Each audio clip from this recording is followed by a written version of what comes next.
itu adalah fakta. Oke. Ya kan?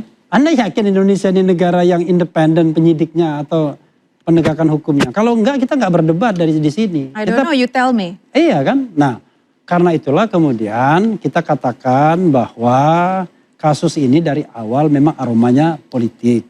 Padahal kausa primanya adalah apakah ijazah Jokowi asli atau tidak. Loh, kok muter-muter? Ditanya, kau punya ijazah asli apa enggak? Kau enggak percaya, aku udah 10 tahun jadi presiden, ya kan? Kau enggak percaya, aku ini sudah 5 tahun jadi begini-begini. Kan bukan itu. Kita ingin ada sebuah pembuktian yang memadai soal keaslian ijazah itu. Nah, GPK, gelar perkara khusus, sudah menunjukkan ijazah itu yang sokol asli. Ya kan? Artinya kepada titik itulah kita harus melihat. Nah, berani enggak itu dibuka secara independen, diteliti secara independen. Karena yang namanya scientific approach adalah objektif sifatnya. Kalau saya mengatakan ini argumen saya, ini fakta saya. Oke, maka apa, fakta dan argumen itu harus bisa diuji bersama. Oke. Nggak bisa hanya dikatakan oleh penyidik saja. Oke. Karena itulah kita meminta ada yang namanya laboratorium forensik yang independen. Oke. Jadi tidak hanya dilakukan oleh penyidik. Karena secara teoritis penyidik dan tersangka ini kan dua pihak yang berlawanan. Oke.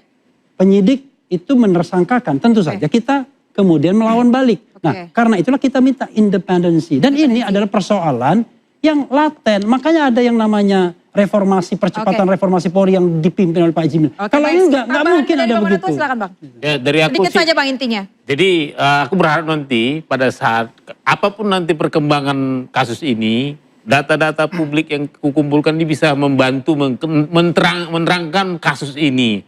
Suka atau tidak data ini diperlukan. Kenapa? Ini kan bagian dari puzzle dari sejak beliau dari lulus kuliah sampai pensiun dari presiden. Ini perlu karena apa? Ini menyimpan jejak-jejak waktu 5 tahun sekali, bahkan ada yang hanya 2 tahun di DKI. Oke. Semoga ya. Oke, Jadi baik. saya harap publik dukung terus. Oke. Karena ya. Oke, udah ya Bang Monato ya. Baik, saya ke Bang Fredy. Bang, tadi dikatakan dari Roy Suryo katanya siap sidang, tapi faktanya pasti akan ada intervensi politik.